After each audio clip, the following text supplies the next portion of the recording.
तो आज का जो हमारा टॉपिक रहेगा वो है द्रव्यगत पदार्थों का पारस्परिक संबंध। यानी कि जो रस, गुण, वीर्य, विपाक और प्रभाव हैं, इनका आपस में क्या कोरिलेशन होता है, किस तरीके से ये काम करते हैं, उसको हम इस चैप्टर में पढ़ेंगे।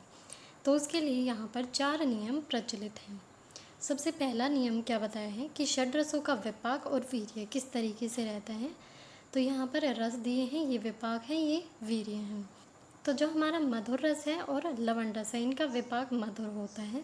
जो अम्ल रस है, इसका विपाक रहेगा अम्ल। कटु तिक्त कषाय का विपाक जो है वो कटु रहता है। वीर्य की बात करें तो अम्ल, लवण और कटु जो हमारे पित्तवर्धक रस है, इनका वीर्य रहेगा उष्ण और बाकी तीनों का वीर्य रहता है शीत। तो ये इनका सामान्य नियम है। लेकिन जो विचित्र प्रत्यारब्ध द्रव्य होते हैं, उनके वीर्य और विपाक रस के अकॉर्डिंग नहीं होते हैं। उनके गुण कर्म वीर्य विपाक से कहे जाते हैं। तो उनके वीर्य और विपाक जो हैं रस के अकॉर्डिंग नहीं होंगे और गुण कर्म जो है वीर्य विपाक के अकॉर्डिंग होते हैं। उनकी भी बात हम आगे करेंगे। तो विचित्र प्रत्यारब्ध के यहाँ पर एग्जाम्पल भी दे दिया है कि तिल जो होता है वो मधुर रस होता है, उसके बावजूद वो उष्ण वीर्य है। मधुर रस जो है वैसे तो शीत वीर्य होता है, लेकिन ये यहाँ पर उष्ण वीर्य है।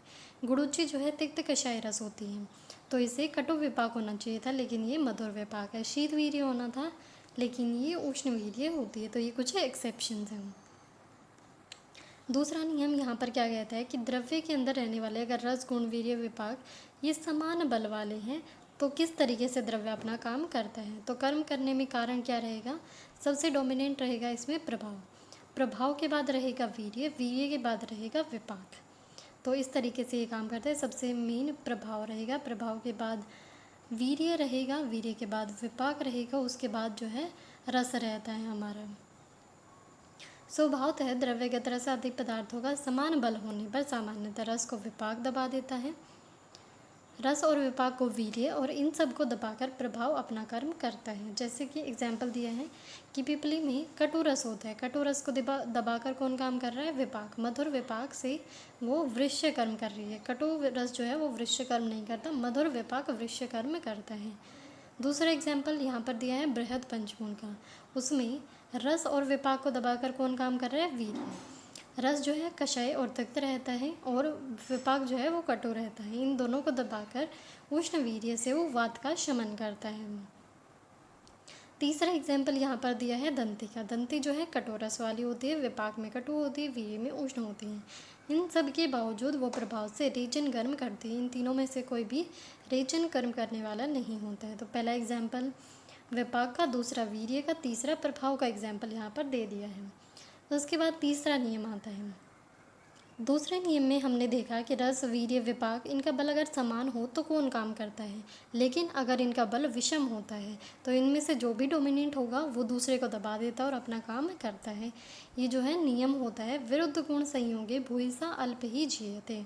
अगर सिमिलर गुण वाली चीज़ें ऐड होंगी तो उनका इफ़ेक्ट जो है वो ऐड ऑन हो जाता है, लेकिन अगर विरुद्ध गुण वाली चीज़ों का संयोग किया जाता है तो उनमें से जो ज़्यादा बलवान होता है, भूयसा जो ज़्यादा होता है, वो अल्प को जीत लेता है। तो ये नियम है, विरुद्ध गुण का संयोग होने पर प्रबल जो है वो दुर्बल को पराजित कर देता है। ऐसे ही यहाँ पर अगर रस, वीर्य, विपाक, प्रभाव इनका जो बल है वो अलग अलग है, तो इनमें से जिसका भी बल ज़्यादा होगा वही दूसरे को जीत लेता है और कर्म करने में कारण बन जाता है। तो इसी वजह से द्रव्य कहीं तो रस से काम करता है, कहीं वीर्य से, कहीं विपाक से और कहीं प्रभाव से। एग्जाम्पल यहाँ पर दिए हैं, शुंठी जो है उसमें विपाक डोमिनेंट रहता है, तो वो उसके रस और वीर्य को दबाकर वृश्य कर्म करता है। हिंगु जो है वो रस में कटु और तिक्त होता है, विपाक में कटु होता है और वीर्य में उष्ण होता है। तो हिंगु जो है वो वीर्य से काम करता है और उष्ण वीर्य के कारण वात शामक होता है। वात जो है वो शीत होती है, इसका वीर्य उष्ण है, तो ये वात का शमन कर देता है। आंवला की अम्ल रस होता है, मधुर विपाक है, शीत वीर्य है, लेकिन ये प्रभाव से काम करता है त्रिदोष शमन का। अम्ल रस से उसको पित्त बढ़ाना चाहिए था, मधुर विपाक और शीत वीर्य से उसे कफ को बढ़ाना चाहिए था, लेकिन ये प्रभाव से त्रिदोष शामक होता है।